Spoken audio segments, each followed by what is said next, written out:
올해 5월 말부터 시작을 했는데요. 시청률은 많이 나오지는 않지만 육아에 도움이 되는 프로그램이 있습니다.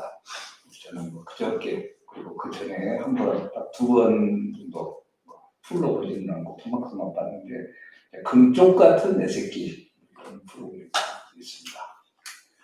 오은영 정신건강의학과 의사와 또 몇 명의 고정 출연자들이 함께 요즘 부모들에게 육아 트렌드가 반영된 요즘 추가 트렌드가 반영된 육아법을 코칭하고 안내해주고 또 문제점을 제시해주면서 살피는 그런 프로그램인데요.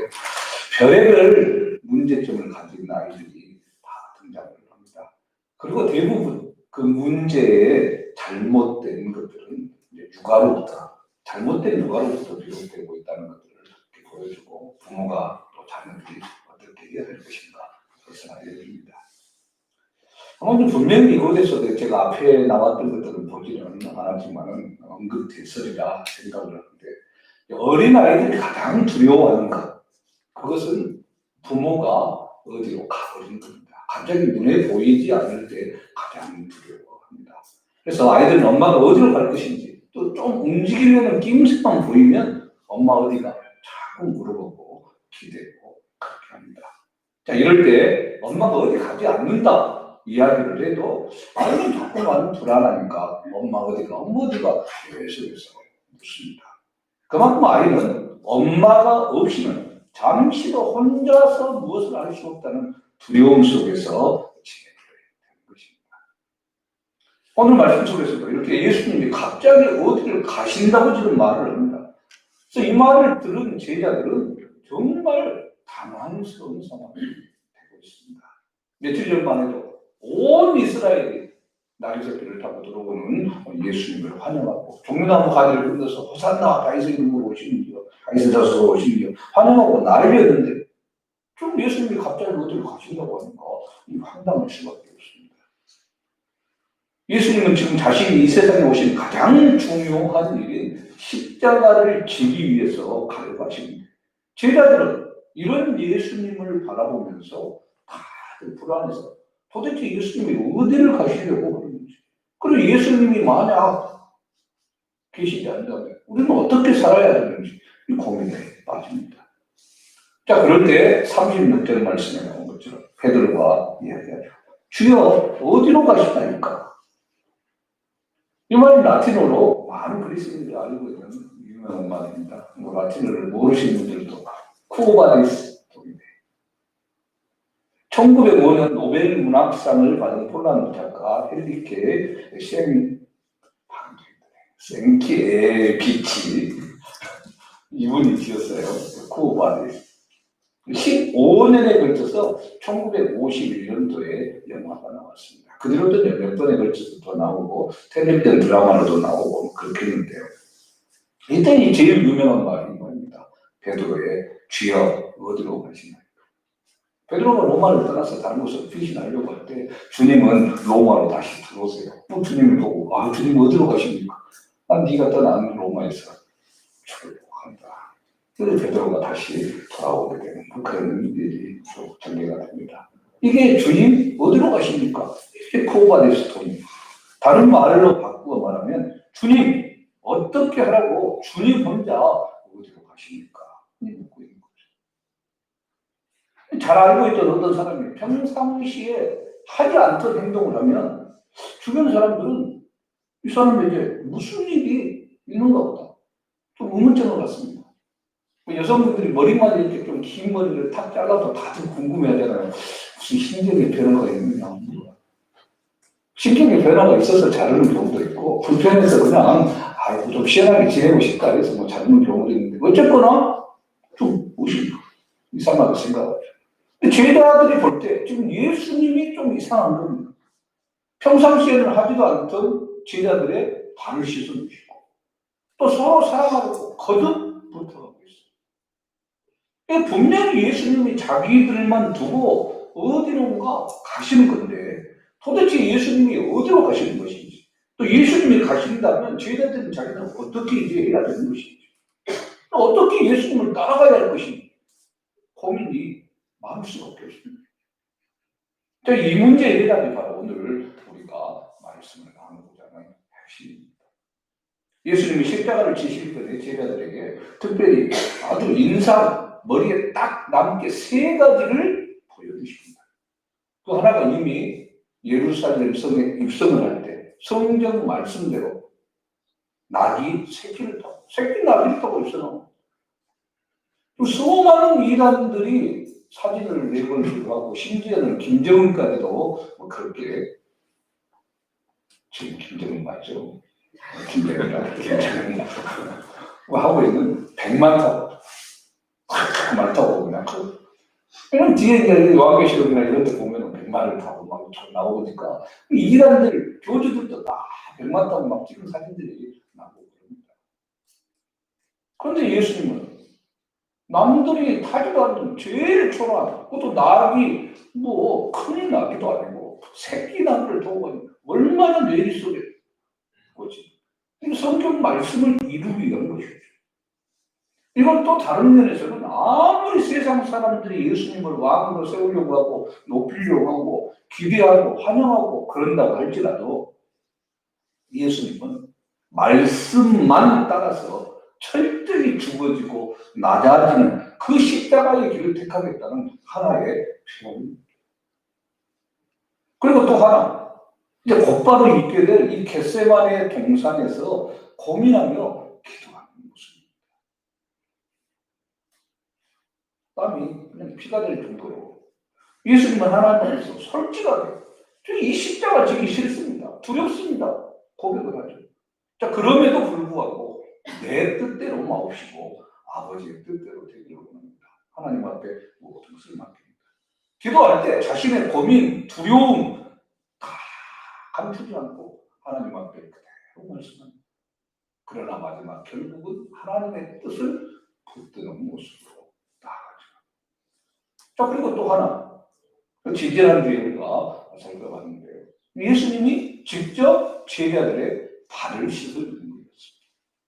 다른 사람들의 발을 씻겨주는 교육은 그 사람이 도저히 자기 혼자 발을 씻을 수 없는 중환자이거나 아니면 아예 어린아이여서 도저히 자기 발을 스스로 씻을 수 없는 경우에 씻어줍니다.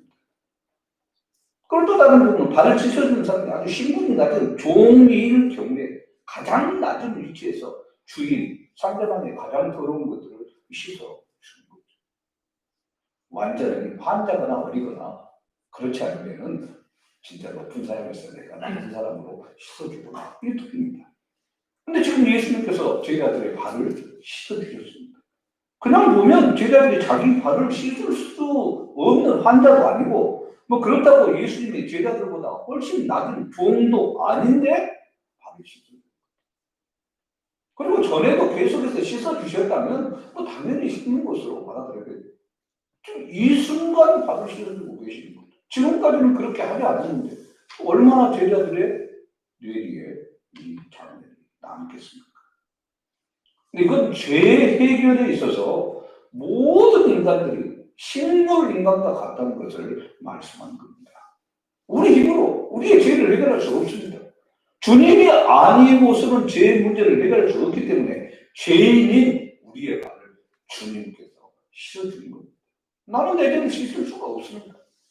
예수님이 가장 낮은 위치에 계셔서 더러운 발을 씻어주는 것처럼 우리 또한 제자들 너희 또한 그렇게 다른 곳에서 발을 씻어야 된다 보여주시는 겁니다. 다시 말해서 제자들은 호산나 환호하며 외치는 수많은 무리들 가운데 주님 옆에 계셔서 콩고물 좋은 거 떨어지면 먹고 이 세상에 부귀영화를 누리고 살아가는 그런 자리가 아니라 이 세상에 가장 낮은 위치에서 사람들의 가장 더러운 부분을 씻어주는 그 역할을 해야 된다는 것을 몸으로 보여주십니다. 자, 그래서 16절, 17절을 말씀해 보시기 바랍니다. 요한복음 13장 16절, 17절. 내가 진실로 너희에게 이르노니 종이 주인보다 크지 못하고 보냄을 받은 자가 보낸 자보다 크지 못하나니 너희가 이것을 알고 행하면 복이 있습니다. 대당초 아예 예수님은 뭐라고 얘기합니까? 이 세상에서 남의 발을 씻어주는 이 종 이상의 대접을 받으려고 너희는 애당초 생각하지 말라. 좀 이렇게 얘기하시는 거예요. 육체적으로 눈으로 이렇게 우리 눈으로 보는 것이 아니라 믿음의 눈을 떠가지고 세상을 바라보면 자기 스스로 발을 씻지 못하는 영적인 환자들이 얼마나 많습니까? 그 사람들의 발을 씻어줘야 하는 게 먼저 구원받고 죄의 씻음 받은 우리들이 해야 하는 일이다. 말씀하는 거죠. 그렇다면 코로나19 이것으로 인해서 뭐 못한다 어쩐다 다 핑계죠. 핑계일 수밖에 없습니다. 핑계가 아니라고 한다면 회교권, 공산권, 그리고 지금도 설교지에 나가서 어려운 상황 가운데 복음을 전하는 분들은 뭐겠습니까? 처음에 이기부 선교사님 일단 저희들이 들어가지고 복음을 증거할 때 이런 것들 두려워하고 복음을 증거 안 했겠습니까? 아무리 힘들고 어렵고 목숨을 다까지라도 나가고 증거하는 거죠. 주일 오후에 계속해서 12제자에 대해서 쭉 살펴보고 또 오늘부터는 다른 시간들 같은 거 맞추기 위해서 그리고 또 준비한 여러 상황들이 애매해서 오후 7시 반에 온라인으로 특강을 합니다. 다음 주면 12제자가 맞춰지게 되는데 예수님과 함께하는 지금 현재 이 자리에 있는 이 제자들 나중에 성령을 받고 전 세계로 떠져서 복음을 증거합니다. 근데 요한만 제외하고 11명 다 순교를 했죠. 가룟 유다는 자살하고 또 새로 뽑힌 마띠아도 마찬가지로 순교합니다. 그래서 요한만 살아남습니다. 또 오늘 말씀을 드리자면 이 종의 자세로 목숨까지 아끼지 않고 죽을 죄인들의 발을 씻는 일에 주님과 함께 동참하는 것. 이게 무슨 일이에요? 죽음을 불사하고 나가는 거예요. 그동안 코로나19가 될 수 있습니까? 다른 사람들 생각해서 우리가 맞서 그렇게 느끼고 방역 처리를 다 잘하고 이렇게 하지만 복음을 증거하는 일에는 모든 것에 얼마든지 요즘은 그래서 이단들이 더 판을 치는 세상이 되어버렸습니다. 현대 종교 매달 나오는 그 자막을 보더라도 이 지금 온라인 예배 원칙으로 이렇게 하다 보니까 사람들이 제대로 분별을 못해서 이단들이 올려놓은 여러 영상들 잘못된 정보들을 계속 무단하게 받아들이다 보니까 오히려 될까요? 그리고 여러 통계상 지금 현재 이후에 코로나가 정상이 되어도 교회에 출석하지 않겠다. 이런 사람들이 퍼센트가 올라가고 있고 잘못된 정보 속에서 이상하게 받아들이는 교인들이 넘쳐나는 거예요. 내가 내 자신 자체가 말씀 가운데 제대로 서 있지 못하고 제대로 된 말씀이 없다면 넘어가는 거예요. 그래서 반드시 영상을 찾아보고 어느 설교, 어느 자료를 볼 때 그 자료의 출처를 정확하게 알아야 돼요. 좀 애매하다 그러면 더 살펴보고 이게 믿을 만한 정보다 했을 때 제대로 보셔야 돼요. 이게 제대로 있지 않으면 이단의 것인지 무엇인지 다 물어주는 거예요. 지금 고옥실 변호사님이 계시는 서울대병원 내일 전화면 퇴원하신다고 그렇게 얘기를 하는데요. 끊임없이 종합 응급 환자들이 실려옵니다. 종합병원들마다 그렇죠. 제 두 아들 하원이 하민이가 종로 3과에 있는데 정말 응급한데 삐뽀삐뽀 하는 이 차량들이 많이 지나다닌다. 그만큼 인턴, 레지던트 의사들이 응급실 방지를 써다든가 이렇게 하면서 밤새 한숨도 제대로 자지 못하고 환자들을 응급 처치하고 또 체크하고 정신없이 밤 시간에 보내죠. 이런 의사들의 소원이 뭡니까? 우리가 드라마나 여러 가지를 보면 좀 조용한 데서 푹 자는 것, 이거죠.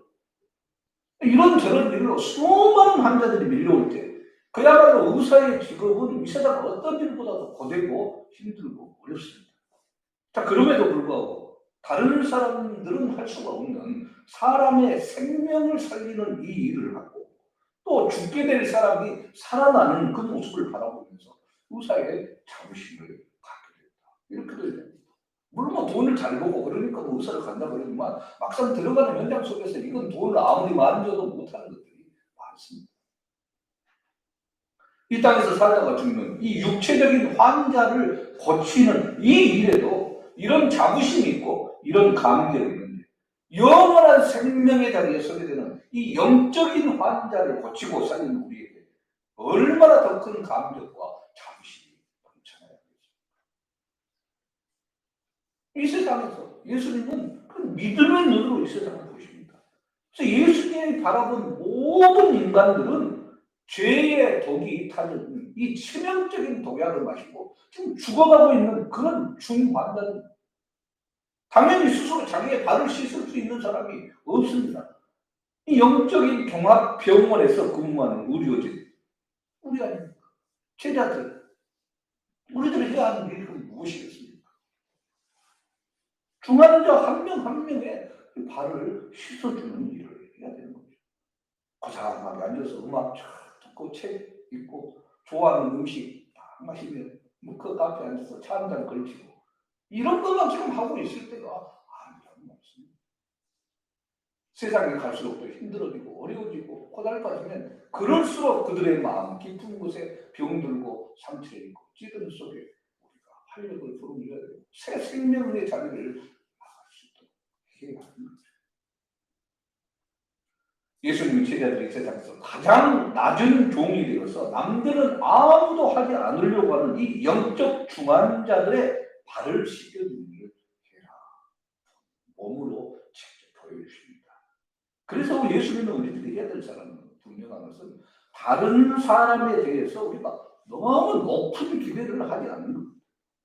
왜냐하면 아무리 높게 보인다 할지라도 그 안에 예수가 없다면 속을 들여다보면 죄의 쓰레기가 진짜 헛소리 나올 정도로 더럽고 많고 냄새나는 모습으로 꽉 차있기 때문에 도저히 그 속을 봐버리면 실망해가지고 씻어주고 싶은 생각 자체가 들지 않는 거예요.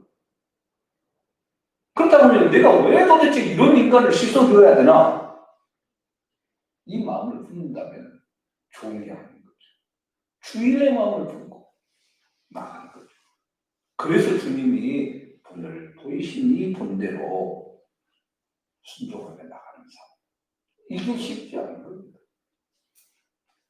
분명한 것은 아무리 더럽고 냄새나고 쓰레기 같은 인간이라 할지라도 하나님의 말씀과 섬김으로 이 죄를 씻어주기만 한다면 얼마든지 그 사람이 깨끗하고 아름답고 정말 향기나는 사람들이 될 수 있다고 하는 사실. 우리는 이것을 알아요. 누가 그 사람인 줄 모르기 때문에 사람들에게 복음을 증거해야 되고 전 세계에 나가서 주님의 말씀을 증거하고 나가는 거죠. 우리가 발을 씻겨주는 정도입니다. 이것도 쉽지는 않지만 그러지만 예수님은 어떻게 하십니까? 아예 목욕을 시켜주십니다. 그러면 우리가 주님 앞에서 좀 잘했다고 이렇게 고개 들 수가 없습니다. 21절입니다. 예수께서 이 말씀을 하시고 심령이 괴로워 증언하게 이르시되 내가 진실로 너희에게 이르노니 너희 중 하나가 나를 팔리라. 제자들을 보면서 예수님에게 가장 고통스러운 것은 이 사랑하는 제자들 중에 예수님을 배반한 자가 있다고 하는 사실입니다. 예수님의 12 제자 중에 가룟 유다, 겉으로는 예수님을 따르고 순종하고 계산을 밟고 그래서 회개까지 다 맡기고 했는데 뒤로 좀 다 빼먹고 아예 처음부터 예수님을 제대로 믿지 않았어요. 언제든지 배반할 수 있다는 것을 예수님은 알고 계셨어요. 그럼 당장 질문이 나오죠. 왜 아시면서 없애버리지 끝까지 두셨을까? 26절에서 27절입니다. 예수께서 대답하시되 내가 떡 한 조각을 적셔다 주는 자가 크니라 하시고 곧 한 조각을 적셔서 가룟 시몬의 아들 유다에게 주시니 조각을 받은 곧 사탄이 그 속에 들어가니라. 이에 예수께서 유다에게 이르시되 내가 하는 일을 속히 하라 하시니 예수님 시편 말씀을 통해서 내 떡을 먹는 자가 내게 발꿈치를 들었다. 이 말을 인용해서 아주 가까운 사람이 배반한다는 것을 말씀합니다. 가룟 유다의 배신은 예수님이 3년 동안 하신 모든 일들을 충분히 파괴시켜버릴 수 있는 그런 엄청난 파괴를 한 것입니다. 여기에 가룟 유다가 제자들까지 팔아넘겨버리면 정말 복잡합니다. 예수님이 이 사실을 잘 알고 계시기 때문에 끝까지 가룟 유다가 배신자라는 것을 제자들 앞에 아니 공개적으로 노출시키지 않습니다. 지금 상황을 보면 유다가 배신자다 이렇게 쉽게 알 수 있는 것처럼 보이는 대목이지만 그 뒤를 쭉 보면 제자들이 아무도 지금 가룟 유다를 의심하는 사람이 없어요. 그 이야기가 아닙니다. 나중에 이 시간이 지난 후에 가룟 유다가 배신한 이 사실을 제자들이 알게 되었을 때 예수님께서 왜 가룟 유다가 예수님을 배반하는 것을 알면서도 이렇게 내버려 두셨었을까? 지금 이 의문에 대한 해답을 찾도록 이 모습을 지금 보여주십니다. 지금은 모르지만 나중에 그 의미를 알 수 있다. 당사자인 가룟 유다한테 제자들한테 노출시키지 않고 최대한 돌이키고 회개할 수 있는 기회를 지금 주고 계십니다. 지금 이 순간만이라도 가룟 유다가 마음을 다려먹었다면 회개하고 돌이킬 수 있었습니다. 예수 제자들한테 너희 중 하나가 나를 팔리라? 이렇게 하니까 베드로가 예수님 옆에 앉은 요한한테 머리짓을 해서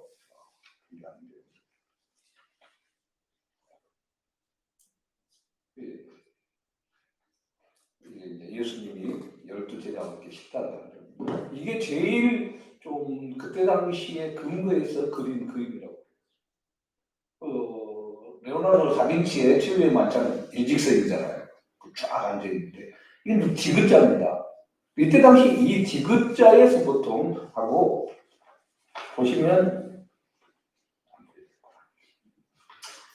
저만 보겠습니다. 예수님이 두 번째 앉아 계세요. 이 여기에 제일 상성으로 앉는 사람이 보통 이 디귿자의 두 번째. 지금 여기서 이제 요한이 머리를 딱 기대고 있고 가룟 유다가 뒤에 쳐다보고 있고 이제 이런 식이에요. 그리고 보통 이 12명 정도 앉으면 4개 정도의 잔을 줍니다. 이제 고중을 거쳐서 그림이에요. 이렇게 된 상황이에요. 베드로가 지금 이쪽에 앉아 있어요. 베드로가 요한한테 신호를 보냅니다. 건너편에 있는 요한에게 머리에서 누군가 물어봐 이런 식으로 딱 이 말씀이 지금 이렇게 나오죠. 요한이 물어봅니다. 주여 누굽니까? 조용히 좀 물어보죠. 예수님께서 또 한 조각을 딱 포도주에 찍어서 가룟 유다한테 주십니다. 그게 이런 것입니다. 이 빵, 납작하게 되어 있는 요르단이라든가 이런 데 지금도 계속 먹고 이스라엘도 주 음식들도 그렇게 해요. 이 빵을 후무스라고 하는데요. 우리 이제 번역에는 초라고 되어 있어요. 초. 여기 이제 약간 시큼하게 되어 있고 그래서 이걸 찍어 먹는 겁니다. 루키에도 이게 나옵니다.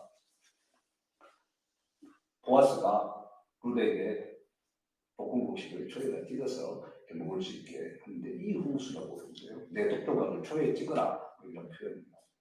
아무튼 이렇게 요한이 지금 이 상황 가운데서 주시는 거예요. 누구나 예수님은 가룟 유다를 자극시키지 않고 오히려 가룟 유다를 사랑하는 애정의 표시로 떡 한 조각을 적셔서 주십니다.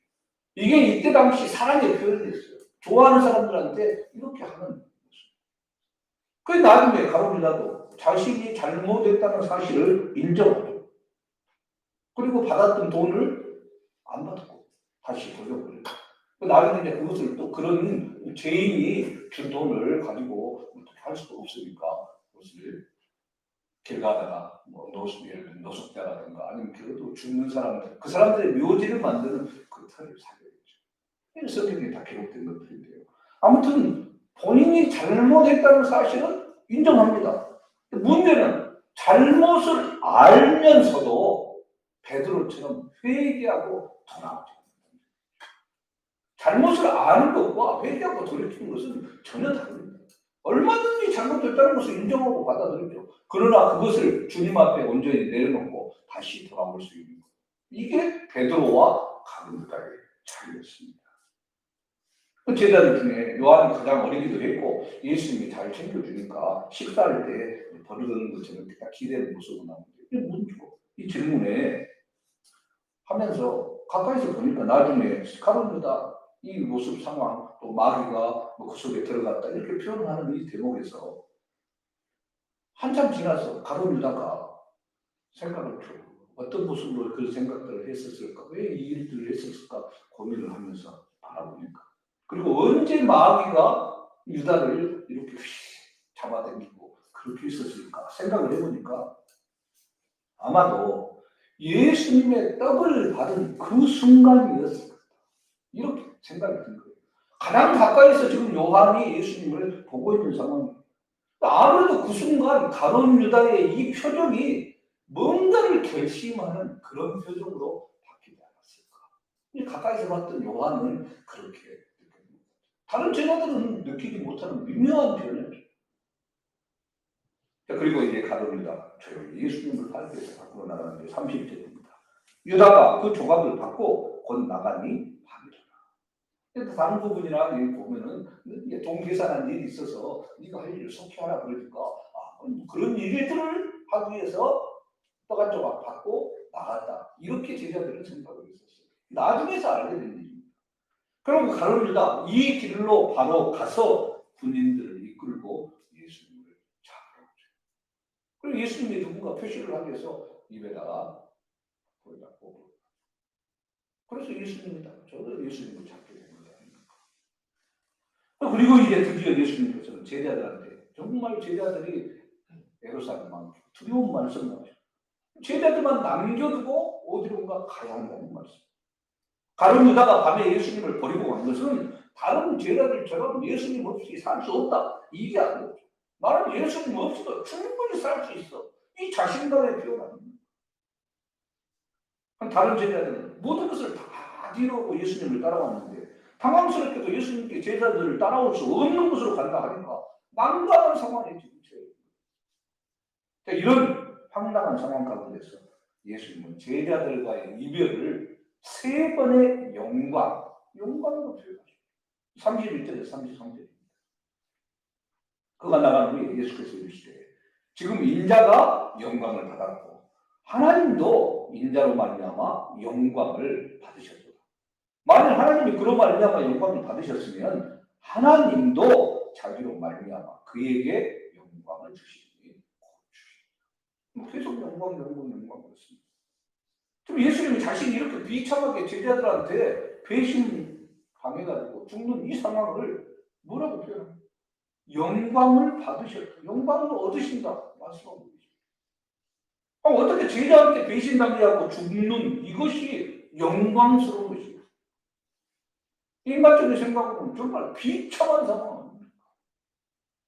이 세상 가운데 정말 황당한 경우고 분노가 치밀어 오르는 경우고 정말 열받는 그런 상황입니다. 근데 예수님은 단 한 번도 자신의 죽음을 어떻게 죽든지 간에 비참한 것으로 생각하지 않으셨습니다. 왜냐? 예수님은 이 십자가의 죽음을 위해서 이 땅에 오셨고 그래야만 우리가 구원을 받을 수 있기 때문입니다. 그래서 예수님의 첫 번째 영광은 고난과 십자가.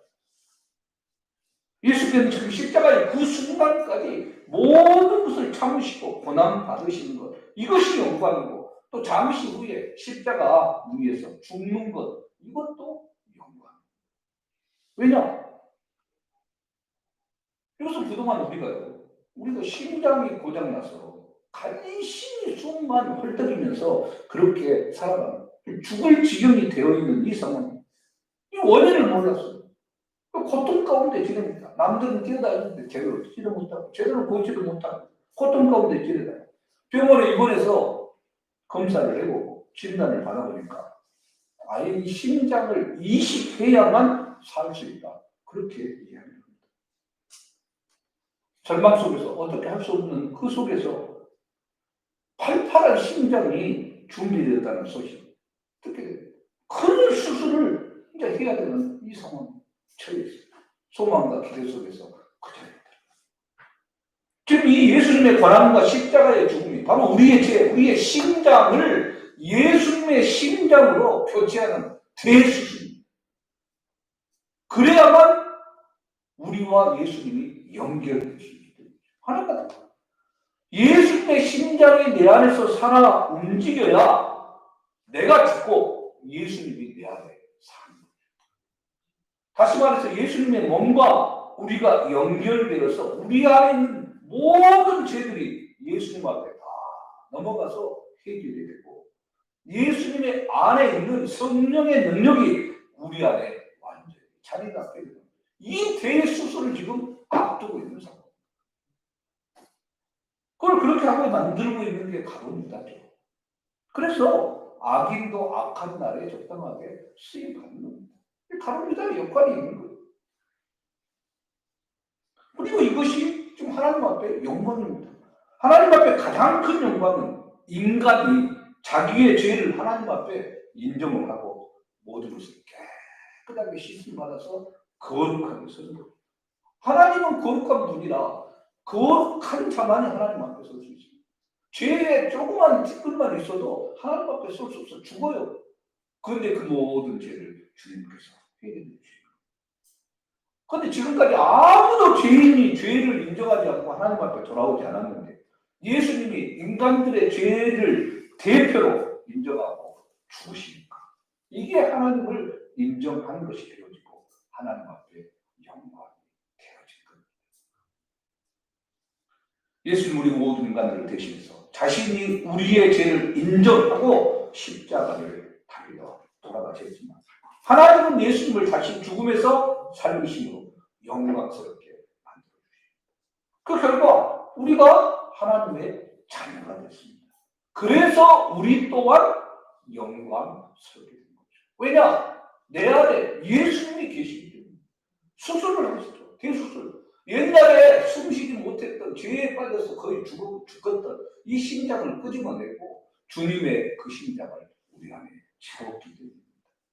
결국 예수님께서는 하나님 아버지의 영광과 우리의 영광을 위해서 십자가의 죽음을 영광스럽게 생각하시면서 고난당하고 돌아가십니다.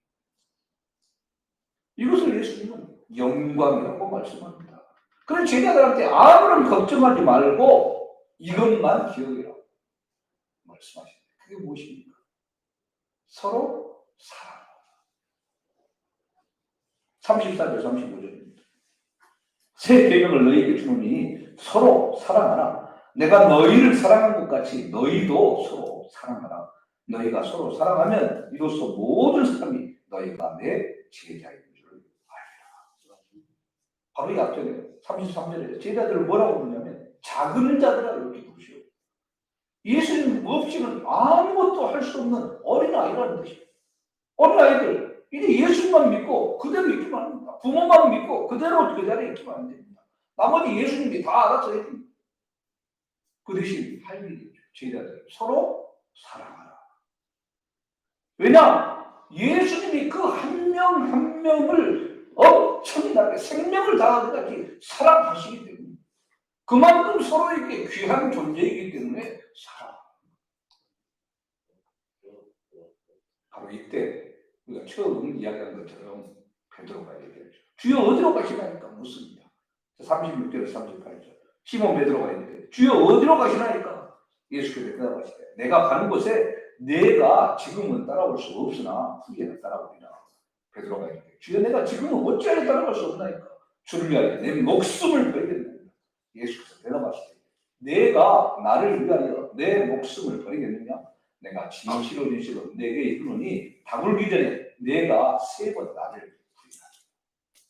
베드로의 질문에 예수님은 네가 지금은 나를 따라올 수 없지만 후에는 따라오게.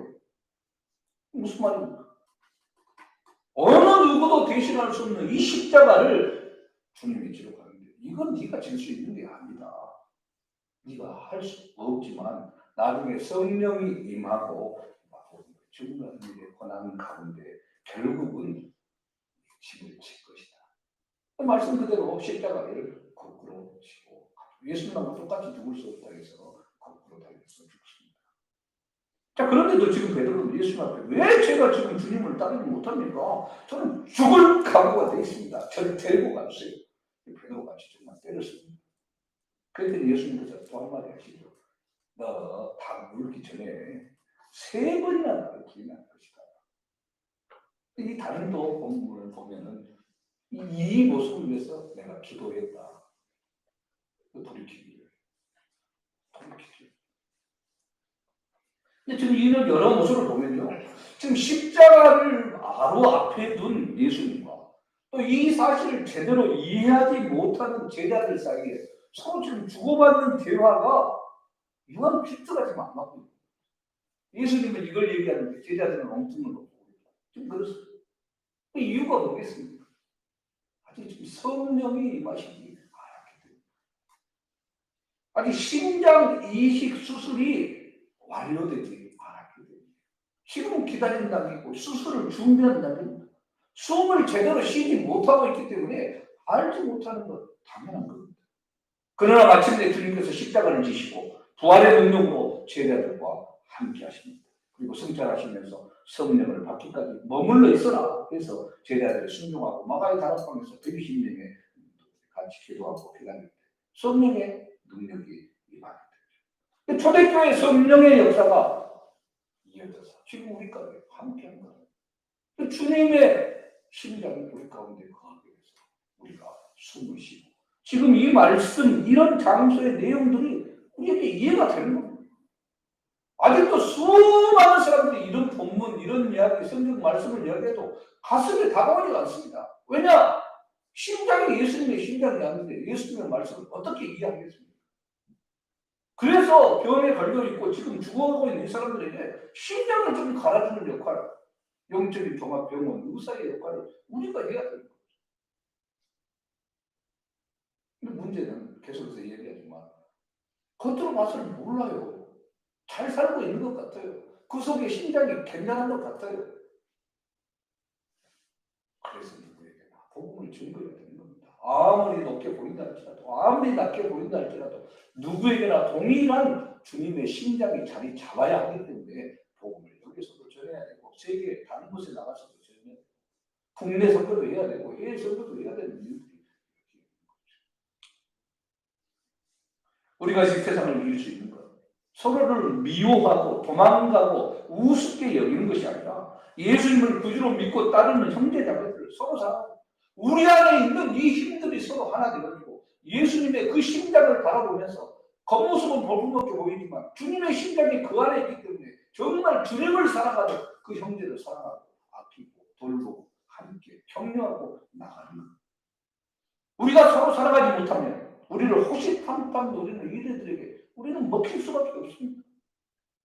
오히려 우리 주위에 도움을 필요로 하는 이 영적 중환자들을 치료해야 할 책임을 맡은 영적인 의사들 힘차게 두려워하지 않고 나가야 하는 게 우리의 모습인데 우리 안에 서로 돌아가 있고 서로 예수님을 바라보지 않고 겉모습 사람만 보다가 일이 복잡하게 만들어집니다. 우리가 구해야 할 그 영혼들은 누가 가서 구할지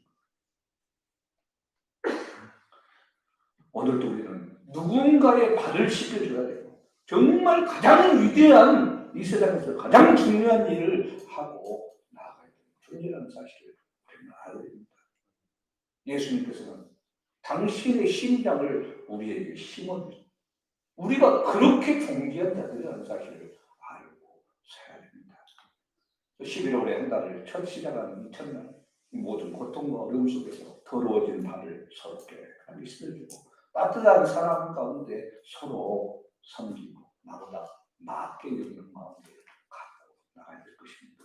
아무튼 코로나19에서 이 상황 가운데서도 우리 주위에 모든 사람들이 영적인 의사의 역할을 잘 감당해 나가는 삶 되기를 주님께 축원합니다.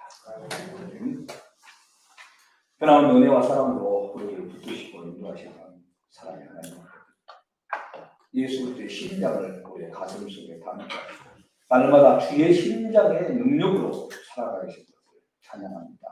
성령의 능력이 우리 가운데 또 함께하고 우리가 살아가는 순간순간 제 모든 그런 것들은 내 꿈도 주께서 주시는 능력을 날마다 새롭게 공급받아서 세상의 수많은 중환자들에게 복음을 증거하는 그리고 그들의 심장을 예수 그리스도의 심장으로 교체하는 수술이 행해질 수 있도록 주님 그렇게 우리를 영적인 의사로서 살아가게 인도하여 주셨소서. 더럽고 보기 싫고 험악한 그런 곳이 갈지라도 우리가 나대어서 서로의 발을 씻어주는 아름다운 무슨 있기를 소망합니다. 더 겸손하게 더 나다된 자세로 주의 제자된 열매 맺는 신앙으로 살아갈 수 있도록 주님 함께하여 주시옵소서. 언제나 우리를 붙드시고 인도하시는 예수 그리스도를 기도합니다.